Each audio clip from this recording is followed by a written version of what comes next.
En passant par le sud, eh bien oui, l'ancien président de la République est passé dans le sud, Toulon, Nice, Marseille, pour sa campagne en vue de l'élection du président de l'UMP le 29 novembre, exactement dans un mois. Eh bien, pour parler de cela et d'autres choses de l'actualité, Christian Estrosi, qui est le député maire de Nice, justement.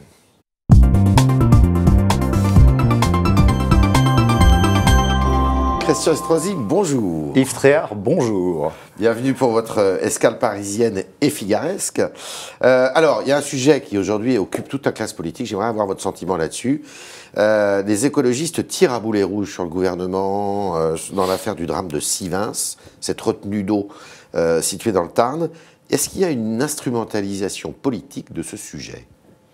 Bon, d'abord, la mort de toute personne, surtout dans de telles circonstances, est effroyable et ne peut susciter de la part de chacun que de la compassion. Ouais. Mais je vous confirme que je ressens aussi une instrumentalisation de cette affaire qui n'est pas admissible. Est-ce qu'il faut arrêter ce projet de retenue d'eau?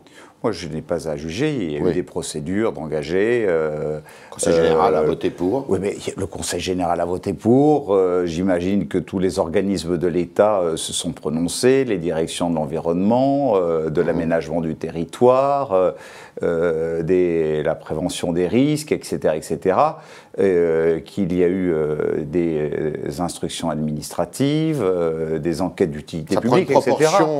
Bon. Donc je n'ai pas à juger, ça c'est l'affaire du gouvernement, il prendra sa responsabilité. Oui. Il a réagi trop tard, le gouvernement? Mais moi j'ai pas à juger, il y a une affaire qui me semble grave, oui.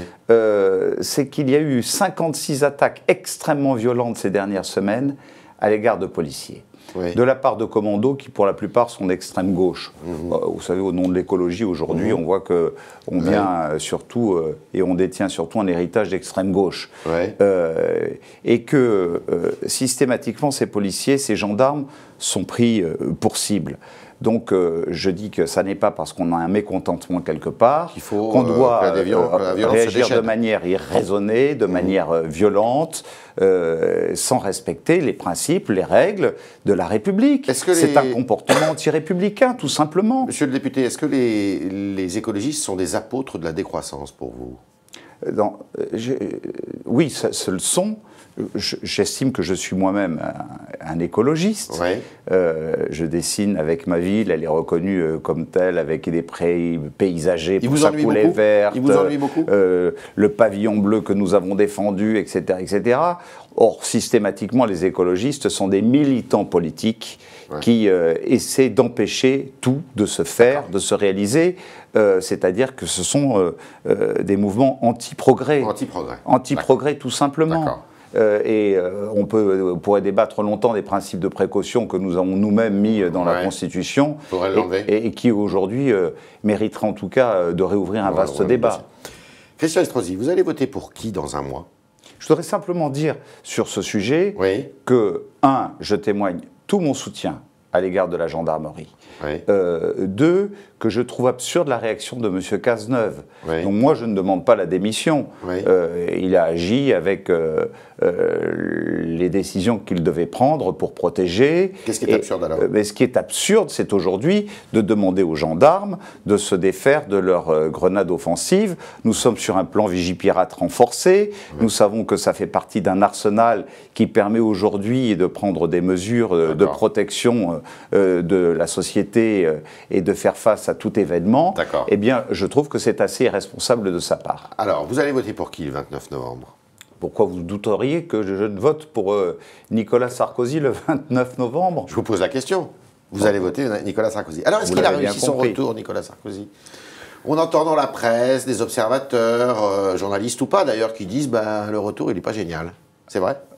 J'ai l'impression quand même que la tonalité est en train de changer, tout doucement, progressivement. Nous voyons bien que son retour a surpris parce qu'on ne l'attendait peut-être pas sur le terrain de notre formation politique. Ouais. Et on se rend compte qu'au fond, c'est le seul à même de rassembler aujourd'hui notre famille politique. Il a raison de briguer la présidence du parti. Mais je crois qu'il a tiré un large constat. C'était qu'il y avait des affrontements d'ego, il y avait mettre fin à tout ça. Des fractures, cette politique des quotas, cette politique des courants qui finissait par nous diviser, là où nous devons être unis plus que jamais face au déclin vers lequel les gouvernements de M. Hollande nous conduisent, d'accord, et que il faut en finir avec les courants. Ah oui, totalement. Oui. Et vous étiez dans un courant, vous? Ah bon? Et lequel? Non, moi je ne vais pas, je vous demande. Et lequel? Je vous demande. J'ai toujours combattu la politique des quotas et des courants. Je n'appartiens à aucun quota, à aucun courant. Je suis un homme libre. C'est d'ailleurs bien pour cela que je ne suis pas membre du bureau politique, puisque n'appartenant ni au courant de M. Copé, ni au courant de M. Fillon, eh bien vous vous trouvez nulle part. Eh bien cette politique-là, c'est aussi la disparition à terme de grandes formations politiques. S'il y a 70% des Français qui rejettent les formations politiques traditionnelles dans notre pays, il ne faut pas s'en étonner. Il faut changer de nom de l'UMP ou pas? Mais ça n'est pas le changement de nom qui fera un changement de politique. Donc oui, il faut changer de nom, mais surtout, il faut transformer complètement notre formation, faire un nouveau rassemblement. C'est le seul à même de le faire. Et si je me suis engagé derrière Nicolas Sarkozy, ça n'est pas au nom d'une amitié longue, dont personne ne peut contester aujourd'hui ma déloyauté à son égard. C'est simplement parce que, au-delà même de cette amitié, de cette loyauté, de cette fidélité, dans notre relation, il y a deux maîtres mots qui m'intéressent beaucoup. Le premier, c'est collectif. Collectif, oui. Même qui dit, j'ai souvent été individualiste. Et le deuxième mot, c'est décentralisation. C'est-à-dire...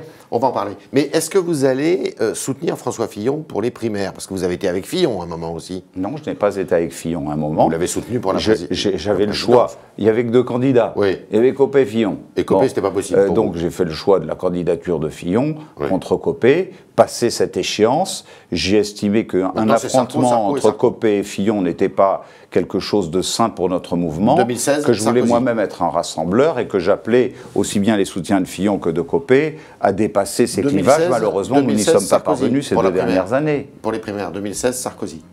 Mais nous ne sommes pas aux primaires. Nous sommes à l'échéance de l'élection du président de l'UMP. Aujourd'hui, je suis candidat aux primaires, bien évidemment. Mais Nicolas Sarkozy, aux primaires. Mais Nicolas Sarkozy... C'est pas encore déclaré. Je pensais que vous suiviez l'actualité. Je sais que s'il ne se déclare pas, vous serez candidat. Nicolas Sarkozy ne s'est pas déclaré pour les élections aujourd'hui, vous êtes encore candidat aux primaires. J'ai aujourd'hui... Vous savez, il y a un socle commun entre Nicolas Sarkozy, Alain Juppé, François Fillon, Bruno Le Maire, Xavier Bertrand, moi-même, et sans doute un certain nombre d'autres, sur l'immigration, sur la sécurité, sur la politique familiale, sur la compétitivité, sur la réforme territoriale. Nous avons chacun des approches plus ou moins différentes, mais nous savons que nous sommes... Moi, je suis attaché à la défense du département. Ces grandes régions n'ont aucun sens. Contrairement à Copé, qui était pour la L'Europe est déjà bien suffisamment loin pour qu'on éloigne en plus sur les sujets de proximité le citoyen des administrations locales ou des collectivités locales qui devront administrer les sujets quotidiens. Et agrandir aujourd'hui les régions, faire disparaître les départements, alors que nous avons besoin, de donner une vraie consistance aux métropoles, et peut-être de renforcer la dimension du département comme collectivité qui, dans le domaine social, par exemple, pourrait fédérer les intercommunalités. Ça n'est pas la région qui constitue pour moi le territoire d'avenir. Vous savez ce qu'a dit Nadine Morano il n'y a pas très longtemps? Allez-y, vous allez me l'apprendre. Elle a dit en 2007, si Sarkozy avait choisi de mettre à la tête du groupe UMP à l'Assemblée nationale Christian Estrosi et non pas Jean-François Copé, il n'y aurait pas eu d'affaire Big Malion. Vous êtes d'accord avec ça? Eh bien, elle a raison. Eh bien, Nadine Morano a une parole empreinte de sagesse. Ah, c'est rare d'entendre ça de la bouche de quelqu'un pour Nadine Morano, parce que elle est une cible facile souvent. Oui, je trouve un peu trop facile. Trop facile. Moi, j'aime les gens qui ont cette part de vérité, d'authenticité. Ce qui me Avec plaît, vous, il n'y aurait pas eu Big Malion. Bien sûr. Vous savez, ça fait plus de 25 ans que j'administre des collectivités territoriales. Je suis maire de la 5e ville de France, de la première métropole de France. Pendant toute la durée de mes mandats, il n'y a jamais eu une seule affaire. Je suis très attentif à ce genre de choses pour que l'on ne rabaisse pas encore plus le politique là où il a été rabaissé ces dernières années. Donc voilà, François Fillon et Nicolas Sarkozy, ensemble, ont fait le choix contre mon choix.